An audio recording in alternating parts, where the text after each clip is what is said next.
नमस्कार। बिहार के digital media का जनक भारत लाइव देख रहे हैं आप। बिहार की सियासत है और बिहार की सियासत में कुछ भी निश्चित नहीं होता है।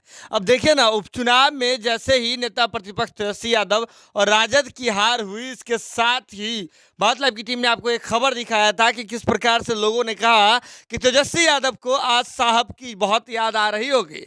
यानी कि सीधे इशारा था शहाबुद्दीन साहब की ओर। आपको बता दें कि राजद किस प्रकार से शहाबुद्दीन साहब से जो है, आपको बता दें आखिरी वक्त में राजद और शहाबुद्दीन साहब का क्या रिश्ता था, ये बात भी किसी से छुपी हुई नहीं है। ऐसे में जब शहाबुद्दीन साहब इस दुनिया को अलविदा कह गए, उसके काफ़ी दिनों तक नेता प्रतिपक्ष तेजस्वी यादव उनके घर जाना तक उन्होंने उचित नहीं समझा था।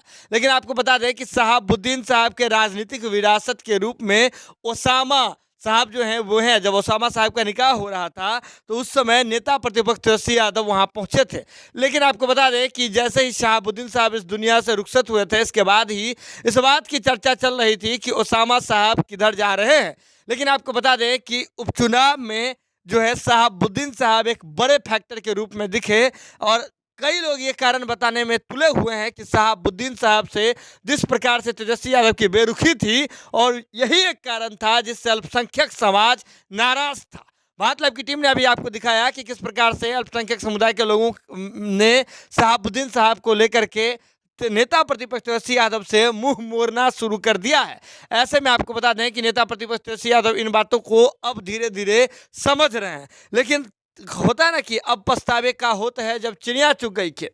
उपचुनाव में हार हुई है नेता प्रतिपक्ष तेजस्वी यादव जी की, और इसके बाद जो है एक बात की और जो है चर्चा शुरू हो गई है। इस चर्चा पर मुहर तब लग जाता है जब ओसामा साहब, जो कि शहाबुद्दीन साहब जी के पुत्र हैं, वे जो हैं जदयू के नेताओं से मुलाकात करते हुए दिखते हैं। आपको बता दें कि ओसामा साहब के बहन की शादी है और ऐसे में जदयू के कई कदावर नेताओं से वे मुलाकात करते हुए दिख रहे हैं। लेकिन ऐसा नहीं होता था कि ओसामा साहब खुद जो हैं जा करके जो आमंत्रण पत्र है उसे बांटते हुए नजर आ रहे थे।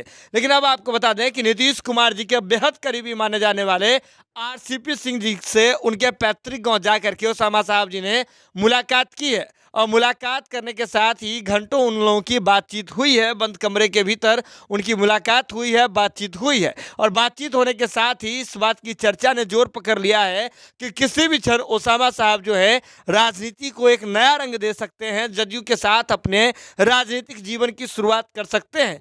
क्योंकि तेजस्वी यादव हो, तेज प्रताप यादव हो, वे डैमेज कंट्रोल करने के लिए पहुंचे थे।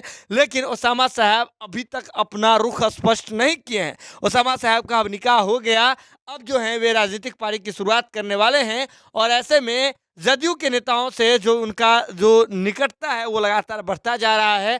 कहीं ना कहीं तेजस्वी यादव जी को, लालू प्रसाद यादव जी को ये बात परेशान कर रही होगी। परेशान करे भी क्यों नहीं, क्योंकि अल्पसंख्यक जिस पर जो है लालू प्रसाद यादव जी और राजद अपना एकाधिकार समझती थी, उसमें इस उपचुनाव में डिवीजन दिख रहा है। जरूर भारत लाइव के साथ जो भी अपडेट होगा भारत लाइव की टीम सबसे पहले आप तक पहुंचाएगी। इसके लिए जरूरत है कि भारत लाइव की खबरों को आप यूं ही देखते रहें, शेयर करते रहें और हमारा मनोबल बढ़ाते रहें। बहुत बहुत धन्यवाद। अगर ये वीडियो पसंद आई और वह बिहार के राजनीति और बिहारियत से सरोकार रखेनी तो सब्सक्राइब बटन दबा के चैनल के सब्सक्राइब कर ली। ओजे एगो घंटी बा, ओकरा बटन दबा देला से कुल सटीक और मारक खबर रुआ मुफ्त में मिल जाई। अगर रुआ पत्रकारिता के हमनी के नया प्रयोग में सहयोग कर चाहतानी तो ज्वाइन बटन दबा दी। पेटीएम नंबर नोट कर ली 9386816700। धन्यवाद।